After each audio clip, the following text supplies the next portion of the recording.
In this video, we're going to talk about concentration of solutions and how to find the concentration. All right, so we know that reactions take place here when we mix two solutions. Oftentimes we get a precipitate forming, and that tells us that a reaction took place. But in order to do anything here with Stoich, we're going to need to know the concentration of these solutions. All right, so concentration is just talking about the amount of solute that's in a specific solution. So the amount of the solute is important here.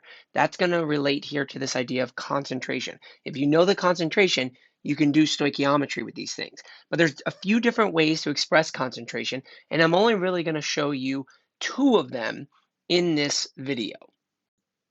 The biggest way to express concentration is called molarity. It gets denoted with a capital M.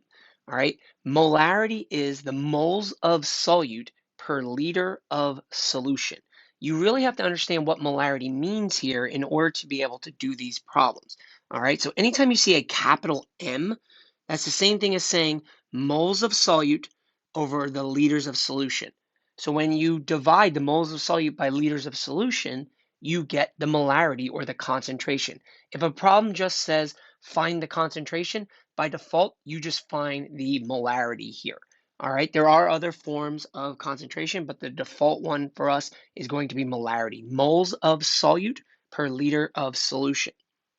I want to jump right in and look at an example, and I have it solved out for you so you can see this. So this problem says calculate the molarity of a solution when 11.5 grams of NaOH is dissolved in enough water to make 1.5 liters of solution.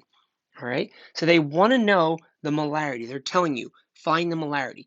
In your head, you should be saying, okay, I know molarity is moles over liters, moles of solute over liters of solution. So if they want you to find the molarity, you need to set your problem up with something over something.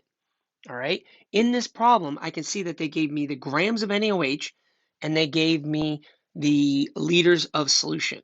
So in order to do molarity, I need moles over liters, but I don't have moles, but I do have liters. So I picked a number that I could use on top to get me to moles. So I put the 11.5 grams of NaOH on top. That's going to be my solute here. So you do have to think about this sometimes. The solute is what's going to be dissolved here, and the solvent is doing the dissolving to make the solution. So the water is going to be the solvent here to make your solution. So I put the 11.5 grams of NaOH on top all over the 1.5 liters of the solution. Remember, my goal here in order to get molarity is moles of solute over liters of solution. Right now, if I just solved this, I would have grams per liter. That's not what I want. I need moles per liter. So you have to convert here. You put your multiplication symbol, put your conversion line. The liters is good on the bottom, so I don't need to worry about that. I just need to get rid of the grams and get that to moles. So my grams of NaOH on top, I immediately write it on the bottom. You have to find the molar mass of NaOH. There's 40 grams of NaOH for every 1 mole of NaOH. So remember, do your molar mass calculation and show it. I'm just trying to save a little time here. You do have to show your molar mass. Your grams cancel, and now if you check here, you have moles of NaOH on top over liters of the solution on the bottom. Those units don't cancel.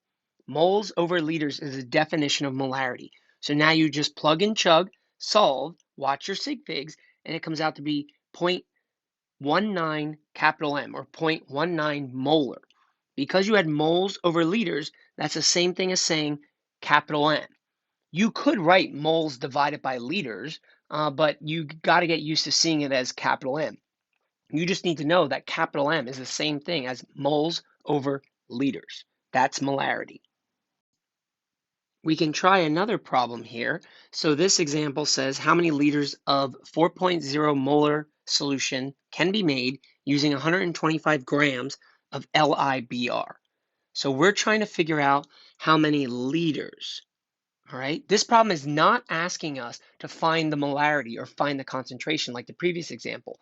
Whenever you're asked to find the concentration or find the molarity, you set the problem up with something over something because you know you need to get moles over liters to get molarity. But when you see a problem like this, when you're given the molarity and another number, there's kind of a trick here with all these. Anytime you're given the molarity and another number, all right, you start with the other number and you use the molarity along the way in part of your kind of conversion here. All right. So if you're not solving for the molarity, you're given the molarity and another number, use the other number, and then the molarity is used in your problem as part of the dimensional analysis here.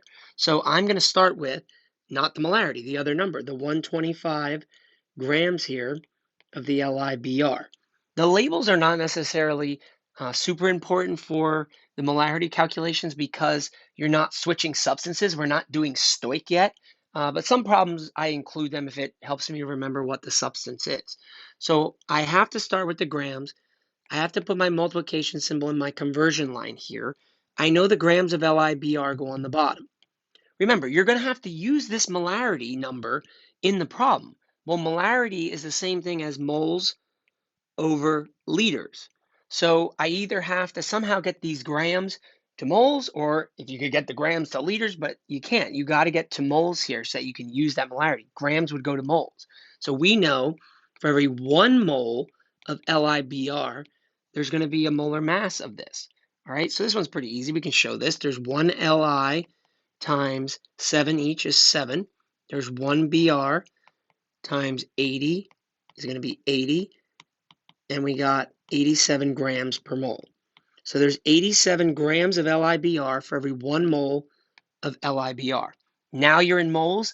Now you can use your molarity. Remember, you're going to have to use this molarity along the way. It's the only way you can get this to liters. So you put your multiplication symbol, you put your conversion line. You know moles of LIBR have to go on the bottom in order to get your units to cancel here. All right? But how does this actually work? Well, remember, what this is saying right here is that there's 4.0 molar is the same thing as saying 4.0 moles per liter. So there's 4.0 moles of LIBR for every liter. That's the same thing as saying 4.0 capital M. And yes, the moles go on the bottom here, and the number always goes with the mole. Remember, if you were saying, 4.0 molar, that's the same thing as saying 4.0 moles for every liter. All right, and the moles were on the bottom. That's the only way they cancel. So the number and the moles go on the bottom. But now you're in liters on top. Well, the question says, how many liters? You're done. So you see how we started with the grams and we used the molarity along the way. We just needed to know that molarity means moles over liters. So now when you plug and chug and sig fig this, we're only going to have 2 sig figs. It's going to be 0.36 liters with correct sig figs and units. All right, so that's just kind of a different variation here of a molarity problem where you're using the molarity and not solving for the molarity. This problem wants to know what mass of oxalic acid, and they gave you the formula of oxalic acid, is needed to make 250 milliliters of a 0.0500 molar solution. All right, so this problem, again, does not say find the molarity or find the concentration. So I'm not going to set the problem up as something divided by something. I'm going to start with the number that's not molarity and then use the molarity along the way. Whenever you're given molarity in another number, you start with the other number. So I'm going to start this problem with the 250.0 milliliters.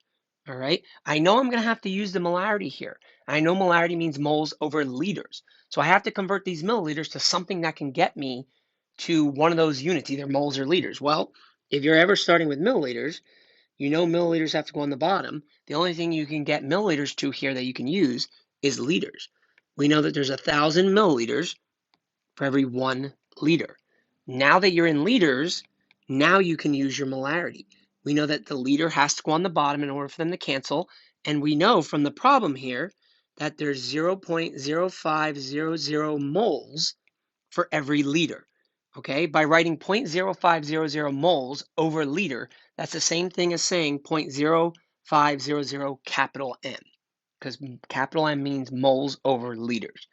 Your liters cancel, and right now you're in moles. Well, we want to know the mass, so you just keep going here. We know that for every 1 mole of oxalic acid, there's going to be a certain number of grams of this. All right, and then to save you time here, I'll do the molar mass, and when you do calculate it, it does come out to be 90 grams. Remember, show your molar mass in these problems to get full credit. Your moles will cancel here, all right, and then you're in grams of the oxalic acid. So you just need to plug, chug, and watch your sig figs. This one's only going to have 3 sig figs, all right, because of the molarity there. So it should come out to be 1.12 grams with correct units and sig figs. So this was another example of where you had a number and a molarity, and you start with the number and use the molarity along the way. We were not finding the concentration, we were using it. You got to remember molarity means moles over liters. One more example to try here. It's saying what is the concentration of a solution that has a volume of 2.5 liters and contains 660 grams of calcium phosphate. So notice in this problem, it's asking what is the concentration. That's the same thing as asking what is the molarity. So I'm looking for molarity here. I know molarity means moles over liters. So I have to set the problem up as something divided by something. All right, so that's how I'm going to have to set the problem up because I need to get concentration or molarity here. So the only numbers they gave me were 660 grams and 2.5 liters. Obviously, if molarity is moles over liters, the liters have to go on the bottom. That makes it really easy. And unfortunately, I don't have moles, but I have a number that I can get to moles on the top. I have the grams. I have the 660 grams. All right, so I can convert here to get moles over liters. Right now I'm in grams per liter. That's not molarity. So you're gonna have to convert. Your liters on the bottom are good. All right, you could easily have, milliliters and have to convert them to liters on the bottom as well. You just do two kind of dimensional analysis problems here. And some people do that. They'll do two separate dimensional analysis problem and just divide the numbers at the end. That works too, but I sometimes like to just do it in one kind of swoop here. So I know that the grams have to go on the bottom to get rid of them. Again, when you do the molar mass here of this compound, I'll save you time. It does come out to be 310 grams for every 1 mole. Remember, you do need to show your molar masses. Grams on top and grams on bottom, so they're going to cancel. Your only units you're left with here are moles over liters, which is the definition of molarity. So when you plug, chug, and sig fig this, you're only going to have two sig figs. It should be 0.85 capital M, or 0.85 molar. It's the same thing as saying, it's the same thing as if you wrote 0.85 moles divided by liters. It's the exact same thing, but you need to know that capital M means moles over liters. It's a form of concentration. I want to show you another type of concentration here called molality. I know it's very similar to molarity, but it's something different. We denote this with a lowercase m, and technically that m is even like italicized because it's not a meter. All right, similar definition here, but obviously it's different. Molality is going to be the moles of solute per kilogram of solvent. So the moles of solute part on top is the same, but the kilogram of solvent on the bottom is different. In molarity, we were looking at the entire liters of solution on the bottom. Here, we're looking at the mass of the solvent itself. So just pay attention here. In order to do these problems, you have to pay attention to what's the solute and what's the solvent, because they might give you the mass of each. So you have to pay attention to what's actually dissolving, all right? What's being dissolved, that's the solute, and then what's doing the dissolving, that's the solvent. So I showed you this example here just so you could see it. I'm not going to go totally in depth and do examples, but I want you to at least see this one. It says, in lab, 1 mole of C2H6O2 is dissolved in 250 grams of water, and you want to calculate the molality. So in your head, you'd be saying, okay, I know molality is moles of solute per kilogram of solvent. They want me to find the molality, so I have to set the problem up as something divided by something. So you have to be careful here. Which one's the solute, which one's the solvent? Well, they told you were dealing with water, so you pretty much know that the water is going to be the solvent in these problems, all right? So we'll put the 1.0 moles on top, and we'll put that over the 250 grams of water on the bottom. The water is the solvent, and the C2H6O2 is your solute. So in order to do molality, you need moles of solute over kilograms of solvent. Right now, you'd be in moles per gram.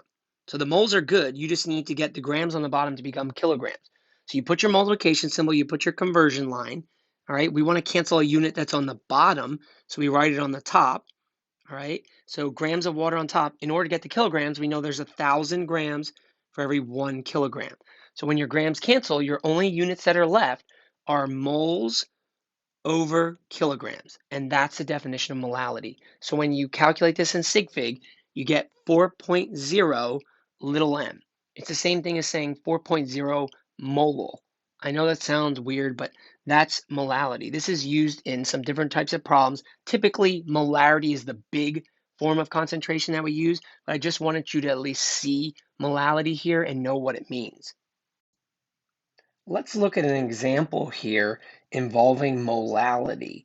So it says how many grams of calcium chloride are needed to make a 7.9 molal solution.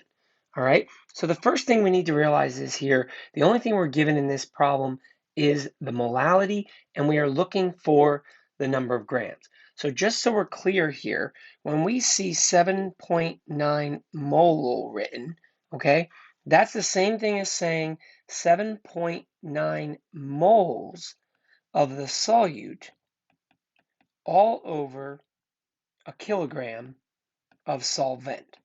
Okay, so 7.9 mole is the same thing here as 7.9 moles of solute over kilogram of solvent. And in this problem, they're asking us for the number of grams of calcium chloride to make the solution. All right. In these molality problems, you do need to be careful of what's the solute and what's the solvent. All right. So typically here, water is going to be the solvent. There could be other examples where, something else might be the solvent. But typically here, especially if nothing's mentioned, water is going to be the solvent. So we have to assume here that they are looking for the grams of calcium chloride, which would be the solute. All right, well, I already know there's 7.9 moles of the solute for every kilogram of solvent. We're not looking for anything here with the solvent. So this actually makes this a pretty easy problem.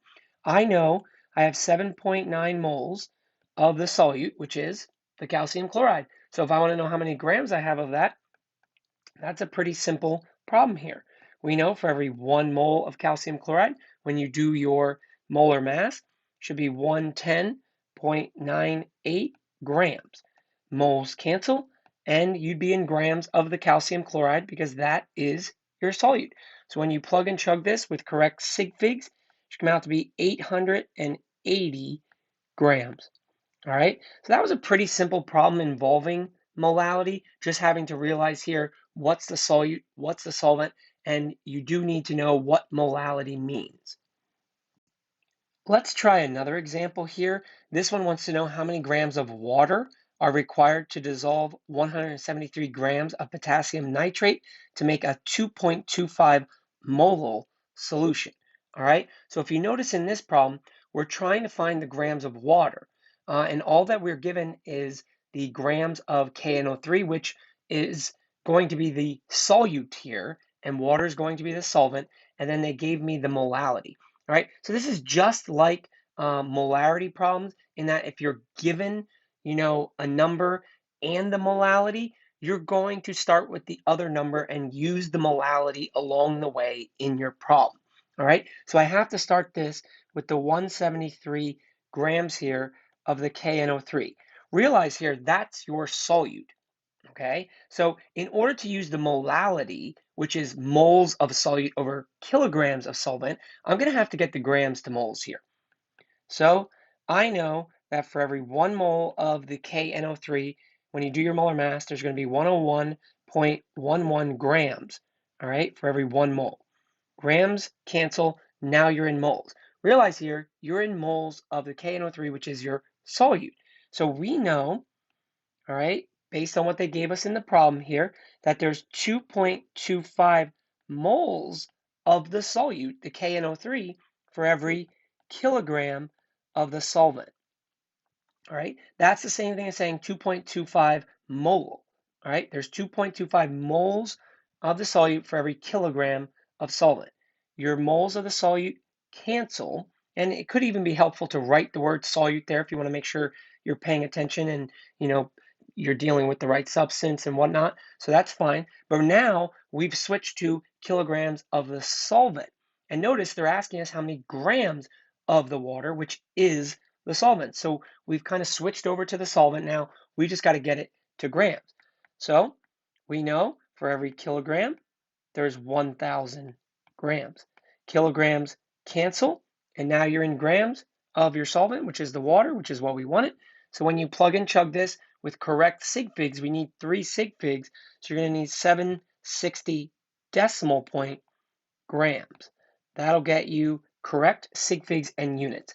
So these were just some examples using molality here, and you just definitely need to know that molality is moles of solute per kilogram of solvent. And it's just another form of concentration. It's not the main form, but it's just definitely something you want to be able to be aware of and be able to do.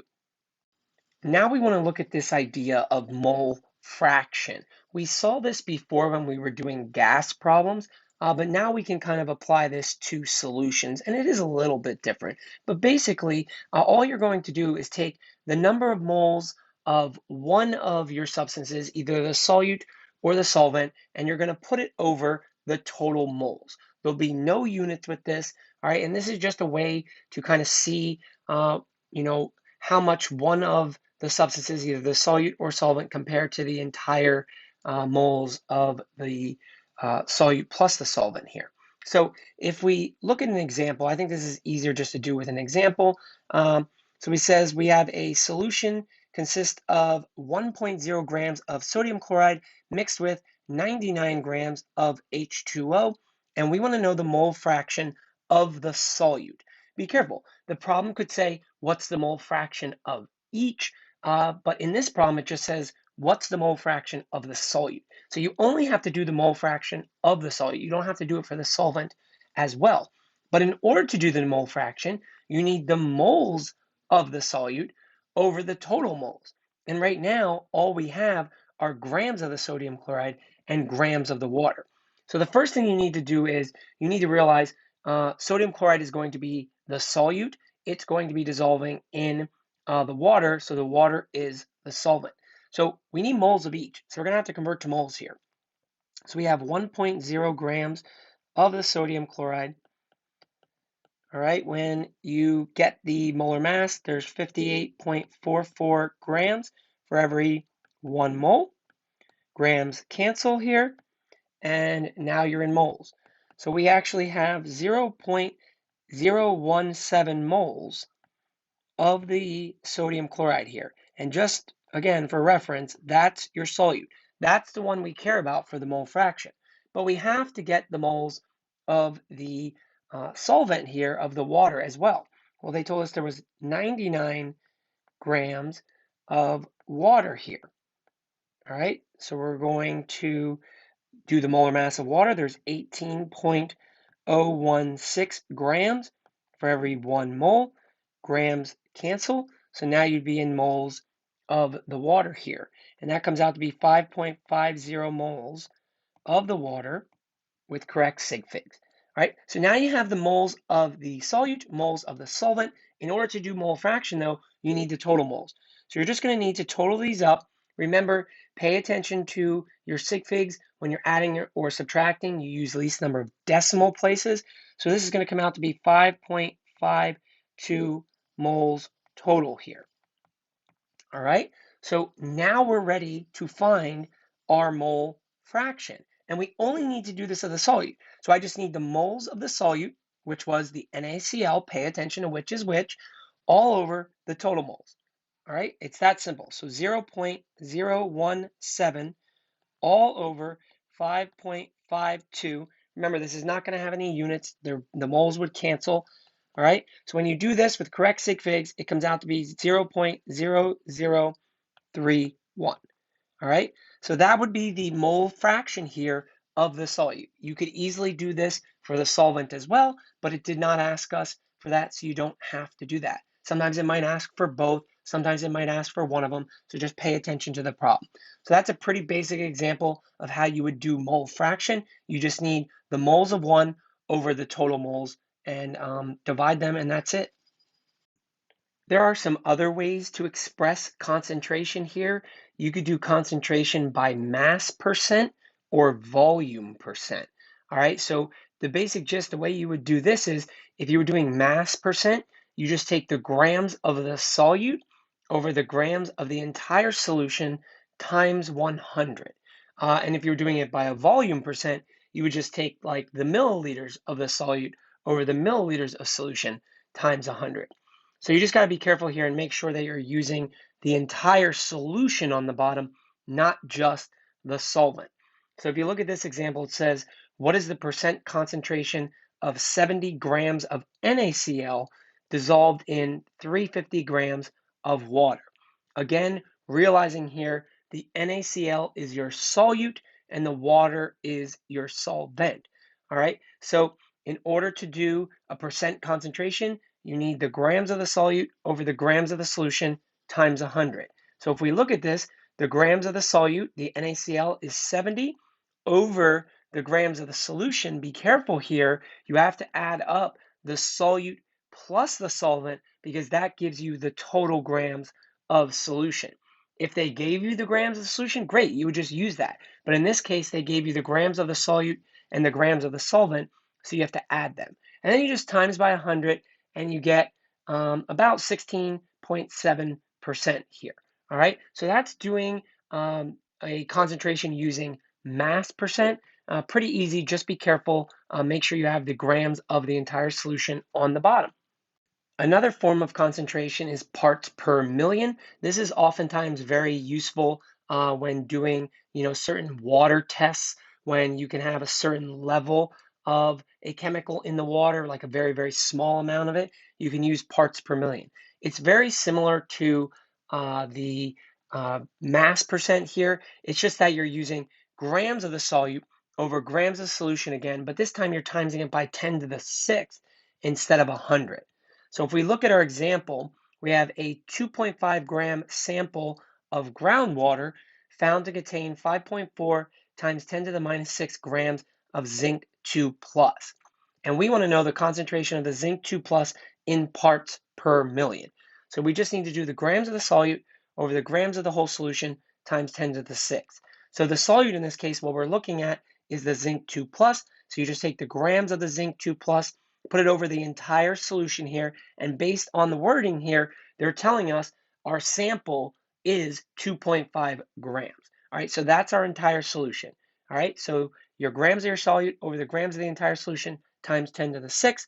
And when you do this with your sig figs, it does come out to be about 2.2 parts per million. All right, so this is just another way of expressing concentration. Again, this is very useful in like water testing when you have you're allowed to have a small amount of a chemical in the water. They kind of use this parts per million to do the concentration. Parts per billion is very similar to parts per million. Again, very useful in like water testing when you have a very, very small amount of a chemical in the water. So it's grams of solute over grams of solution again, the entire solution on the bottom, but this time times 10 to the 9th. So you can see these are all pretty similar. You just have to remember, you're multiplying by a different number there at the end. So this problem says we have a chemical analysis shows that a water sample contains 8.8 milligrams of cadmium 2 plus in a 4.00 times 10 to the 4th gram sample. And we want to know the concentration in parts per billion. So you just take the grams of the solute, the grams of the CD2 plus here. Again, these were in milligrams, so it did need to be converted to grams first. And then you put it over your entire grams of your solution. They told us the gram sample we were using, and then you just times it by 10 to the 9th, and it does come out to be 220 parts per billion. All right, so again, this is very useful when you need to do concentration and the concentrations are usually very low. All right, so definitely be aware of parts per billion. Preparing a solution correctly is very important, and knowing the materials involved and the overall process is definitely a must for AP. AP can ask lab questions, and they expect that you have, worked with these materials in lab, you know what they are, and you know how they're used. So definitely need to know the proper way to make a solution. All right. So remember here, in order to make a concentration of solution, you measure out the solid first. So you might have to calculate that, but you have to determine the amount of the solid you need first, and then you put that in a volumetric flask. All right, this is what a volumetric flask looks like. Typically, your volumetric flask is going to have one mark on it. it's going to have a specific volume mark. So let's just say this is a 500 milliliter volumetric flask. There would be one mark on it, and that mark indicates that you have reached 500 milliliters. All right, there are no other markings on it. So basically, you would put your measured solid in the volumetric flask, and then you would dissolve the solid in some of the solvent. All right, so let's just say you're using water here. You would add some water to this volumetric flask and dissolve the solid. That's very important. You don't fill it up to the line and then dissolve, because what would happen is as the solute becomes incorporated and forms the solution, the volume would increase. So then you would no longer have exactly, say, 500 milliliters or exactly the volume that you wanted. So you have to add some of the solvent first, completely dissolve the solid, and then you would add the remaining solvent until you get to the exact line. Now you have exactly the amount of solution you want. So for example, this would be exactly 500 milliliters. If you don't do it this way, if you just added 500 milliliters of water, then added the solid and dissolved it, the level would rise above the 500 milliliter mark, and you would have more than 500 milliliters of solution. So this is the proper way to make a solution. You need to know that you need to use a volumetric flask, probably using like distilled water as well, but you add the solid to the volumetric flask first, add some of the solvent, dissolve, and then fill up to the line. That is the proper way to make a solution. A lot of times here, in order to save space, time, money, we buy prepared or concentrated solutions, which basically means when we're purchasing acid, say for example, hydrochloric acid, we usually buy 12 molar acid, 12 molar hydrochloric acid. I don't always need 12 molar hydrochloric acid. You know, a lot of labs we might use 1 molar hydrochloric acid, maybe 3 molar hydrochloric acid or 6 molar hydrochloric acid. So the key is we buy a very concentrated form of hydrochloric acid, which doesn't take up much space. And then we add water to dilute the stock solution to get the desired concentration here. So I take a certain amount of the 12 molar, add a certain amount of water, and then I can get 1 molar hydrochloric acid. The key is when you do these dilutions, the moles of solute before equal the moles of solute after. Okay, you're not adding solute here during a dilution, you're just adding water. All right, so because of this, you can do a pretty easy calculation here since the solute is staying the same. So you can actually calculate how much water would need to be added and figure out the volumes and the molarities here as we're going to see for these dilution problems. Make sure you understand a dilution on a molecular level here. You are not changing the moles of the solute when you are adding water here to dilute something, okay? So if this is your stock solution before the dilution, if you notice, you can count up the molecules here of the solute, and you can see that there are 6 of them. When you add water, all that's changing is the volume of the solution, but if you notice, the amount of the solute, the moles of the solute did not change. There are still 6 of those molecules of the solute there. No change in that. The only thing that's changing is the volume here of your solution. So that's a big idea that you need to understand. When you are diluting a solution, you are not changing the moles by adding water.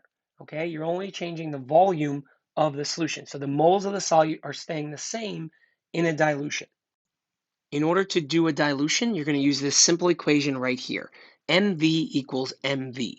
You have a beginning molarity in volume and an ending molarity in volume. And your units don't necessarily matter here for volume as long as they match. If you're using liters on one side, then you're going to have liters on the other. The key is these are a dilution problem because you have multiple molarities or multiple volumes or you're adding water. So you have to look out for some of these clues when you're doing some of these molarity or concentration problems. You have to realize that you're adding water. That's usually a dead giveaway that you're doing a dilution. All right, or it might say something about stock solution or something like that. So if you look at the example here, it says what volume of 16 molar sulfuric acid must be used to prepare 1.5 liters of a 0.10 molar solution. Okay, so you can see I have multiple molarities here. I have one volume and I'm looking for a volume. That's a dead giveaway that this is a dilution problem. So it doesn't even matter which side things are on. The key is you pick a molarity and you start. I have 16 molar as my concentration here. And according to the problem, I want to know what volume of that I need. So that's going to be my unknown here. And I'm going to set that equal to my other molarity, 0.10 molar, and my final volume that I want to end up with, 1.5 liters. So essentially what we're trying to do is we're trying to take a super concentrated amount of sulfuric acid, a certain amount of it that we don't know, and we're trying to get it to be diluted or weaken it down to 0.10 molar. All right, but we only want 1.5 liters of that. So all you do now is solve for your unknown here. Okay, do your math, solve for the unknown, and it comes out to be about 0.0094 liters. Remember, if your volume is in liters on this side, this volume is going to spit out liters. So I just converted that to milliliters just so you could see a nicer number. It's about 9.4 milliliters. So what some people think is, oh, if I just measure out 9.4 milliliters of 16 molar sulfuric acid, I now have 0.1 molar. No, the only way you get it to be 0.1 molar is if you add water. Okay, so this is telling you the amount of the 16 molar sulfuric that you need. Well, how do you get it up to 1.5 liters or 1500 milliliters? The rest has to be water.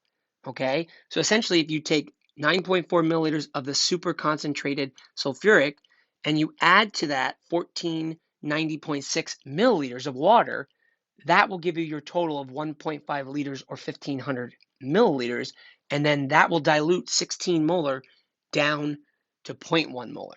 So you have to be careful what the problem is asking. In this case, it just asked what volume of the 16 molar do you need? So it would just be this answer.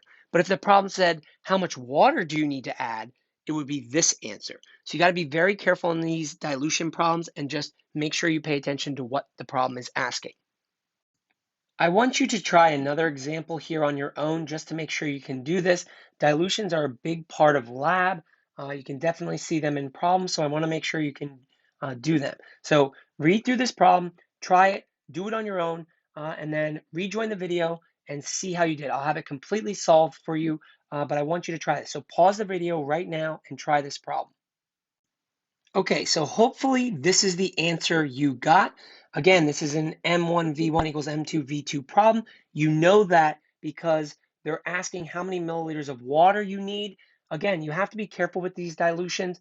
Typically, you have to recognize them as being a dilution because you'll see like a beginning and ending molarity or beginning and ending volume here, something about adding water. Sometimes the problem will say diluting. You just have to be very careful here. But this is specifically asking about how much water should be used. So you have your beginning molarity here, along with the amount of the we want to make. All right, so this is basically the molarity of the solution of the NaBr we want to make. This is how many milliliters we want of that. And we know the other molarity, the stock solution, has a molarity of 2.00 molar. And we're trying to figure out the volume here of that. Realize we want the milliliters of water in the problem, but when you're setting up this dilution, this volume that you're solving for is actually the volume of the stock solution. This is the concentration of your stock solution. So what you just found is how much of the stock solution you need, right? If you just gave the answer as 112 milliliters, you're telling me how many milliliters of the stock solution that I need. The question is asking how many milliliters of water need to be used. All right. If you want to make 300 milliliters of your new concentration of solution, all right, so that's our total amount of solution we want. You got to subtract away the amount of the stock solution, and this, the 188 milliliters, is how much water you need to add to that. All right, you're adding this much water to that much stock solution to get a total of 300 milliliters of new solution that is diluted to a molarity of 0.750. So again, be careful on the wording of these dilution problems. Sometimes they might ask you for how much water you're adding. They might just be asking for, the volume of the Stoich solution in this problem, but this one is specifically asking for the water. So be very careful with these. Take your time and read through the dilution problems carefully. In this video, I'm going to show you how to do stoichiometry problems with solutions and concentrations and molarity. So you pretty much already know how to do most of the steps here because you know how to do stoich. There's just some slight differences like using your solubility rules or having molarity in these problems, but you pretty much already know how to do it. So I have the steps listed here for how to do these problems, but realize sometimes these steps are skipped depending on which information you're actually given in the problem. So obviously you're doing stoich problems, so that means you need to have the balanced equation. You need to be really good with writing an equation, balancing it, predicting products, all that good stuff. You will need to probably use your solubility rules here. You need to be able to determine which substances are aqueous or solid because a lot of times the problems will say how much of the solid forms. Well, if you didn't correctly use your solubility rules to identify the solid, you're not going to do the problem right. Uh, you might have to do a limiting reagent problem here. All right, so you might have to find the limiting reagent and then eventually, go all the way to the product here. But again, it just depends on which information you're actually given. You might be able to skip some of these steps, but definitely going to need to know those solubility rules. We are going to jump right in and do an example with this already because you pretty much know how to do these problems. So it says how many grams of calcium hydroxide are required to react with 350 milliliters of 0.40 molar HCl. And it's telling you to show the balanced equation. So they gave me the substances here, at least my reactants, in formulas already. So that's nice. So I know that CaOH2 is going to be reacting here, but you do need to pay attention to your solubility rules. And according to the solubility rules, this is aqueous. Hydroxides are typically solids, but not ammonium alkali metal compounds or calcium, strontium, or barium hydroxide. So it is going to be aqueous. It's going to be reacting with HCl. HCl is going to be aqueous. All right, chlorides, bromides, and iodides are usually aqueous here, except silver, mercury, or lead. And you have to analyze this and know, okay, what type of reaction is this going to be? It's a compound plus a compound, so it's going to be double replacement. So calcium's new friend is going to be chlorine. When you do your symbols, charges, crisscross, you get CaCl2, and that's going to be aqueous. All right, chlorides, bromides, and iodides are typically aqueous, except silver, mercury, or lead. And your hydrogen's new friend is going to be the OH. So when you rewrite that, it's basically HOH, okay, which is water, which is a liquid.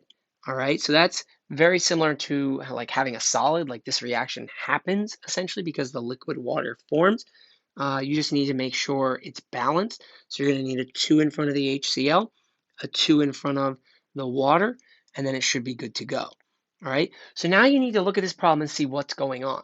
So you have to figure out, all right, is it a stoich problem? Well, I can see they're asking me about grams of CaOH2, and they're giving me the milliliters and molarity of HCl. So you're definitely switching substances. So it's definitely going to be stoich. But the question is this a limiting stoich problem? Do I have an amount of each of my reactants? Did they give me an amount of the CaOH2 and then an amount of the HCl? I see two numbers, but that doesn't mean I have an amount of each of these. If you notice, both of these numbers are relating to the HCl. They gave me the milliliter amount of the HCl and the molarity of the HCl. Molarity is not an amount. Milliliters, grams, these things are amounts, okay? So they only gave me the amount of the HCl. They did not give me the amount of the other reactant here. So this is not a limiting problem. Even though there's two numbers, this is not a limiting problem, okay? They only gave me information about the HCl, all right? They only gave me the amount of the HCl. So this is just going to be a normal stoich problem, all right? So if I have milliliters and molarity for the HCl, you're going to start with the milliliters and use the molarity along the way. So I have 350 milliliters here. I have to use the molarity, so I have to get milliliters to liters. There's 1,000 milliliters for every liter. Milliliters cancel, now you're in liters. Now you can use your molarity in the problem. So we know liters has to go on the bottom to cancel, and according to the problem, there's 0.40 moles of HCl for every liter here. Liters cancel. Remember, 0.40 capital M is the same thing as saying 0.40 moles per liter. So your goal with every Stoich problem, okay, is to get to moles. You're in moles here. So more than likely in these solution problems, you're going to have to use your molarity to get to moles. Now that you're in moles, now you can use your molar ratio. Okay, so the moles of HCl go on the bottom, and you get that number right from the balanced equation. There's 2 in the balanced equation. Moles of the substance you're going to on the top. They're asking me about the CaOH2, so there's only 1 mole of the CaOH2 in the balanced equation. So your moles of HCl cancel. Now I'm in moles of CaOH2, but they want to know how many grams here. So you got to keep going. We know for every 1 mole of CaOH2, there's going to be a certain number of grams. So you do have to do your molar mass and show your work, but to save time here, I'll do the molar mass for you. It does come out to be 74 grams. So your moles cancel, and now you're in grams of the calcium hydroxide. So you just need to do your math, multiply all the numbers across the top, get a number, multiply all the numbers across the bottom, get your number, divide the two numbers, and watch your sig figs here. So because of the 0.40 molar HCl, I'm going to have only 2 sig figs. So when I plug and chug this, it should come out to be 5.2 grams. Okay, so this is an example of a Stoich problem that wasn't a limiting problem, but you can see how you just had to use your molarity in the problem. You have to know that molarity means moles over liters. But otherwise, it's pretty much just a basic Stoich problem. You have to pay attention to your solubility rules when we write these equations, but otherwise, it's basic Stoich. We're going to try another example here. This one says calculate the mass of solid formed when 1.25 liters of 0.050 molar lead 2 nitrate and 2 liters of 0.025 molar sodium sulfate are mixed. Okay, so they're trying to ask you to find the mass of the solid that's formed, given information about the lead 2 nitrate and the sodium sulfate. So it's definitely Stoich because you are switching substances here. All right, so you're definitely going to need to write the equation. But the key is this just a normal Stoich problem like we did in the previous problem, or is it a limiting Stoich problem? So if you look in this problem, they gave you the liters and molarity amount here of lead 2 nitrate and liters molarity of sodium sulfate. So liters are an amount. So they gave you an amount of each of your reactants. This is a limiting problem, all right? But the first thing you need to do is write the equation. And notice they say how much mass of the solid form. So you have to be really good with your solubility rules here. So lead 2 nitrate, symbols, charges, crisscross, you should get PbNO3 2, and that's going to be aqueous. Nitrates are always aqueous, plus sodium sulfate here, symbols, charges, crisscross, should come out to be Na2SO4. That's also aqueous. All right, alkali metals are always aqueous. All right, so it's a double replacement reaction. Lead's new friend is going to be the SO4. When you symbols, charges, crisscross, they cancel. So it's PbSO4, and this is a solid. Sulfates are typically soluble here, but not your silver, mercury, or lead. So this is going to be a solid, plus your other compound that forms here is going to be NaNO3. When you symbols, charges, crisscross, they cancel. This is aqueous because it's an alkali metal or a nitrate. So some people get so excited when they write the equation, they forget to balance it. Don't forget to balance it. You only need a 2 here in front of the NaNO3, and then everything is balanced. All right, so we said this is going to be a limiting problem. You have an amount of each of your reactants, so you're going to need to do 2 problems here. So they gave me liters, and they gave me molarity for the lead 2 nitrate. So you're going to use the molarity along the way. Remember, if you're ever given a number and a molarity, you'll use the molarity along the way. Start with the other number. So I'm going to start with the 1.25 liters here. All right, I know I have to use my molarity along the way, so I know liters are going to have to go on the bottom, and I can already use this molarity here. I know that there's 0.050 moles of this lead 2 nitrate for every liter. 0.050 capital M is the same thing as saying 0.050 moles per liter. Your liters cancel, okay? So now you're in moles. Your goal with every Stoic problem is to get to moles. You're there. Now you can use your mole ratio here. So we know the moles of lead 2 nitrate are going to go on the bottom. Right, you get that from the equation. There's just one. And then the moles of the substance you're going to on the top. So remember here, the problem just says, what is the mass of solid? So you're going to go to the PbSO4. Sometimes the problem might say, like, what is the mass? What mass of precipitate? Remember, the solid is what's precipitating out.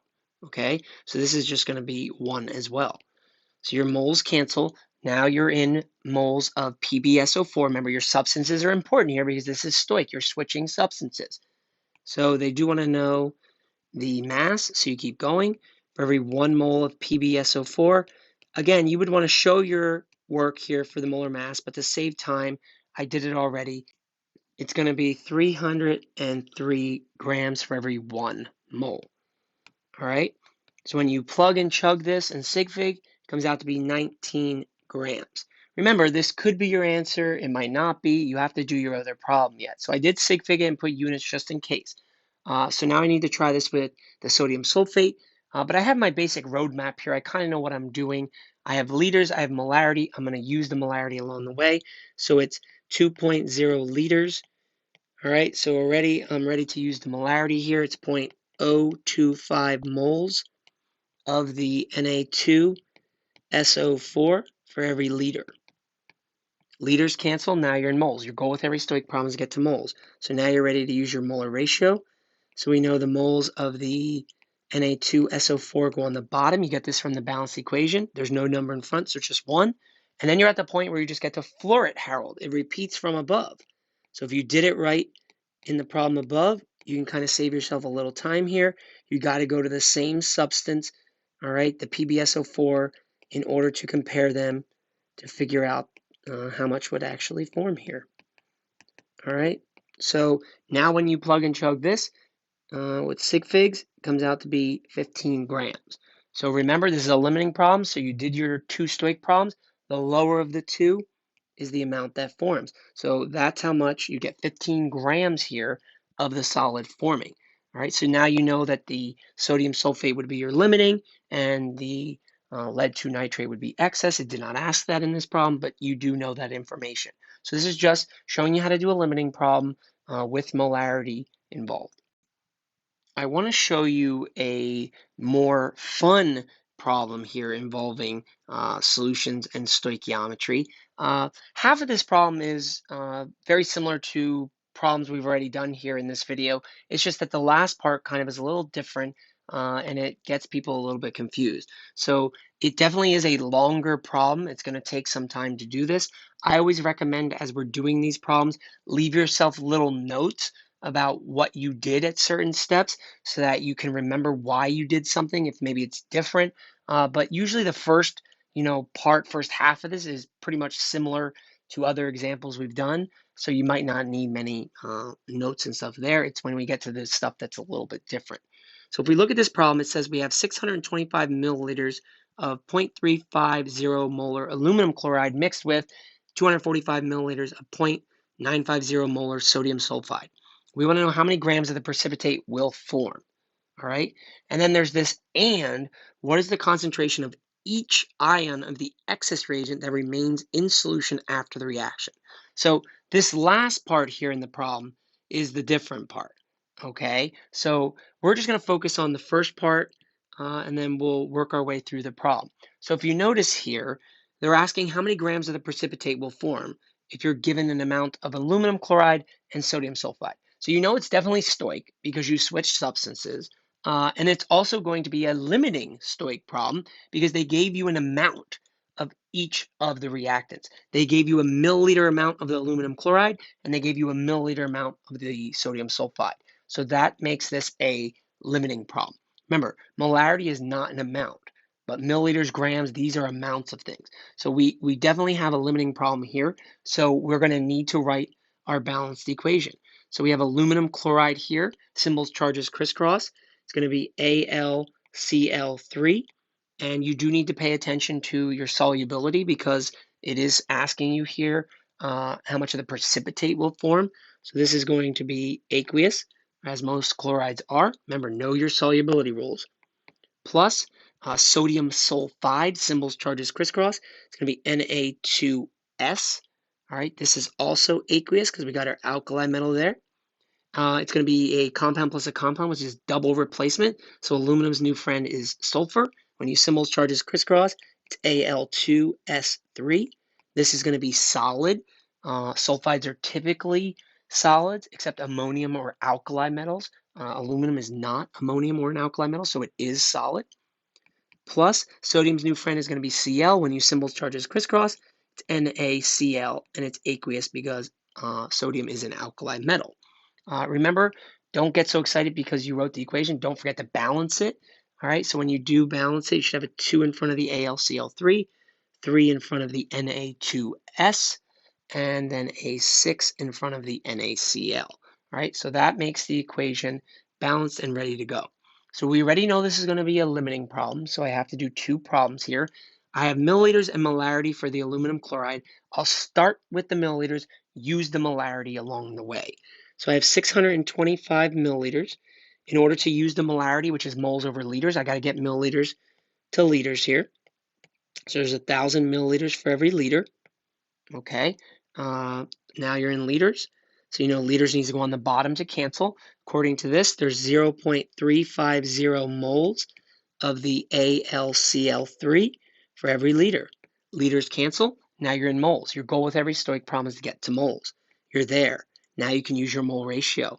According to this, okay, we got moles of AlCl3 on the bottom from the balanced equation. There's 2 of them. Moles of the substance we're going to on the top. We want to know how many grams of the precipitate will form. The precipitate is the solid. So we're going to the Al2S3. This is why your solubility rules are so important, because if you predicted the wrong one to be the solid, you would mess up the entire problem here. So according to the balanced equation, there's just one of the Al2S3. Moles cancel. Now you're in moles, so you got to keep going because we want to know how much. We got to go to grams here. So we know for every 1 mole of Al2S3, when you do the molar mass here and get the grams for Al2S3, it should be 150 grams. Remember, do your molar mass, show your work. I'm just trying to save some time here.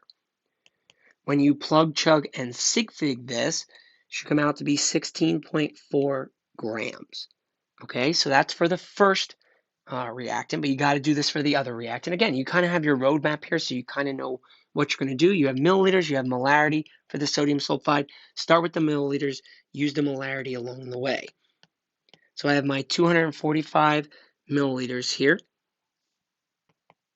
You're going to have 1,000 milliliters for every liter. Now that you're in liters, you can use your molarity. Liters goes on the bottom.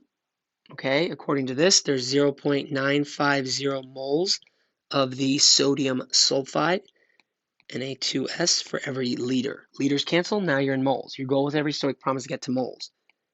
So now I know the moles of the Na2S go on the bottom. Okay, according to the equation, there's 3 moles of Na2S. And then remember, this is the point where you get to floor it, Harold. It repeats from above. So if you took your time doing it right the first time, you really can save some time here because you got to go to the same substance. You got to go to the solid. So when you plug and chug this one, it comes out to be 11.6 grams. All right, so we did both of our problems. The lower one is going to be the amount that forms. So you'd get 11.6 grams of the solid forming. Okay, but this tells us some important information here that we need to know. If this is the least, all right, when you cruise over here then to your reactant, this was the Na2S that's going to be your limiting here. Okay, so the Na2S is going to limit, and then that means the AlCl3 is going to be in excess. And that's important information as you continue on with this problem. So the first part here, finding the grams of the precipitate that will form, is very similar to the last example we did, just a limiting problem involving solutions here with molarity. Now we're ready to move on to the second part of this problem, which is a little bit more new. So the other part of this problem says, and what is the concentration of each ion of the excess reagent that remains in solution after the reaction? Soon as you see the word excess reagent there, you know you're going to be doing an excess problem. It's just going to be a little bit different. And there's a couple different steps here that you definitely want to leave yourself some notes about. Okay, so remember, when you're doing an excess problem, there were 3 steps. Start with the limiting, go to the excess, and subtract. And we're going to do those steps here with just some slight differences because of what we're given here in the problem. All right, so in order to do an excess problem, I'm going to start with the limiting. I rewrote the equation here at the top just so you can see it. And I always do this in a problem. I always explicitly label who limits and who's excess so I can always reference it. Keeping these things organized here in these problems, especially these longer problems, is very important. All right, so to do the excess problem, I have to start with the limiting. So the sodium sulfide was limiting. I have milliliters, I have molarity. You have to start with the milliliters and use the molarity. All right, so I'm going to start with the 245 milliliters here. All right, according to your steps for an excess, you start with the limiting, okay, go to the excess. All right, so I'm going to do a Stoich problem here. So I'm going to have 1,000 milliliters for every liter. Milliliters cancel. Now you're in liters. Now you can use that molarity. According to the problem, there's 0.950 moles of the Na2S for every liter. Okay, so now you're in moles. Your goal with every Stoich problem is to get to moles. Now you can use your equation here, your molar ratio. So we know 3 moles of the Na2S from the equation, okay?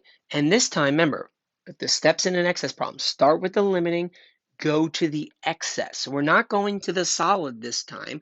We're going to go to moles of the AlCl3 on the top. And according to the balanced equation, there's 2. All right, so your moles cancel, and now I'm in moles of AlCl3. So this is your first big difference here. All right, we started with the limiting, we went to the excess substance, but because we're trying to find the concentration, and concentration means moles over liters, you need to stop at moles. There is no point to go to grams, only to have to go back to moles anyway in order to do concentration. Okay, so that's definitely something you want to make note of. There's no point into going to the grams of your excess because you want concentration, which is moles over liters. So I stop at moles. Once I get to the excess, I stop at moles. When I plug and chug this, I get 0.155 moles of the AlCl3, and this is the amount that I need, okay, or that I'm going to use. So the excess steps, we started with the limiting, we went to the excess substance, but we only need to go to moles of the excess substance here. And then the last step in the excess is to subtract, all right? But here's another difference, all right? We know how many moles of the AlCl3 we need. So usually what you would do is, in a normal excess problem, you would just go back, figure out how much of the AlCl3 you started with, and subtract these 2 numbers. Problem is, when you go back to the problem, you're given milliliters and molarity of your excess. You're not given moles here, all right? So in order to do your subtracting, you need to figure out how many moles of the AlCl3 you started with, all right? If I know the number of moles I need, I have to subtract that from what I started with, but I need to figure out how many moles of the AlCl3 I actually started with. So I have to go back and say, okay, if I had milliliters and molarity of the aluminum chloride, I can figure out how many moles that is. So you start with your 625 milliliters here. All right, we know there's 1,000 milliliters for every liter. Now that we're in liters, we can use that molarity to get to moles of him. So liters goes on the bottom, and we know there's 0.350 moles of your AlCl3 for every liter. Liters on top, bottom, they cancel. You're in moles of AlCl3 here, okay? You're not doing Stoich. Very important to remember for this problem, you're just trying to figure out the number of moles of the aluminum chloride you started with. We're not trying to convert to another substance, so there's no molar ratio here. Boom, we solved this now. We're just trying to figure out how many moles of the AlCl3 we started with. So when we plug, chug, sig fig, should be 0.219 moles of the AlCl3, and this is what we started with, okay? So this is different from some other excess reagent problems we have done because the amounts that we needed to subtract were already kind of in the problem. Here we need to figure out the number of moles that we started with. So now that I know the number of moles I started with and how much I need, now I'm ready to do the subtracting. 0.219 moles is what I started with, minus the 0.155 moles that I need. All right, remember you're subtracting here, so you use least number of decimal places. You get 0.064 moles of the AlCl3 excess. Okay, so now you know how many moles of the aluminum chloride you have left over. This still isn't the concentration of each ion. This is just telling you the number of moles of the AlCl3 that's left over. So you are not done yet. All right, in order to do concentration here, you need moles over liters. So you got the mole part. You just now need to put this over to liters and do the concentration. So we are almost there, but not quite yet. All right, we figured out the number of moles of AlCl3 that we had left over. So we figured out we had 0.064 moles of the AlCl3 in excess. In order to do concentration, you need moles over liters. Okay, so this amount of AlCl3 is floating around. In how much solution, though? So this is where you need to go and pay attention to your problem. All right, if you look at the problem, you mixed 625 milliliters and 245 milliliters. Both of these are milliliter amounts, so both of these are contributing to the overall volume here. So there's that many moles floating around in 625 plus 245 milliliters here. All right, we want concentration, which is moles over liters, but we know that there's that many moles floating around in this many milliliters. It does come out to be 870 milliliters here.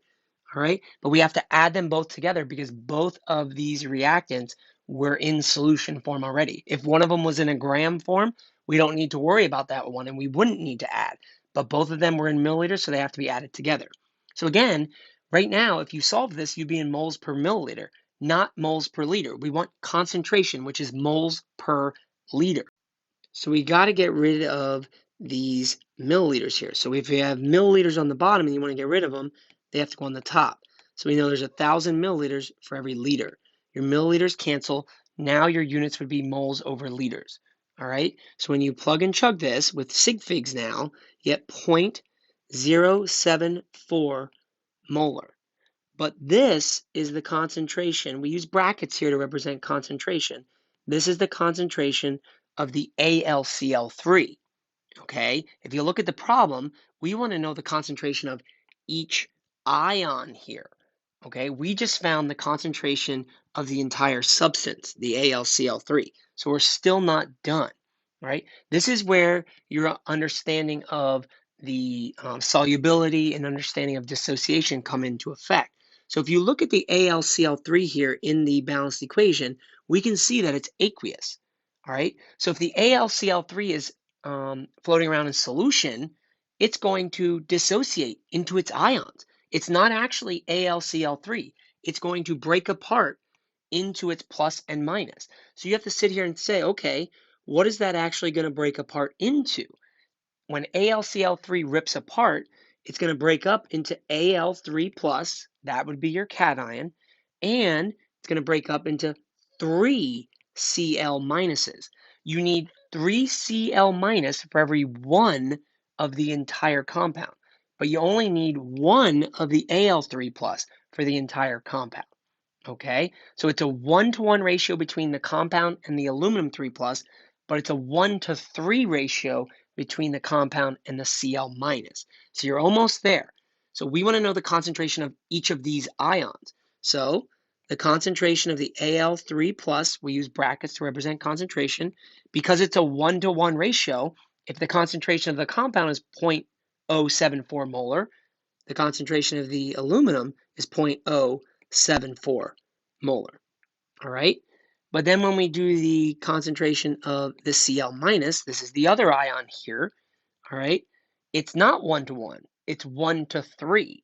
So you need to multiply the 0.074 by 3, okay? Because you need 3 times as many Cl minus ions as there are for the compound, essentially. All right? So when you do this with sig figs, you get 0.22 molar.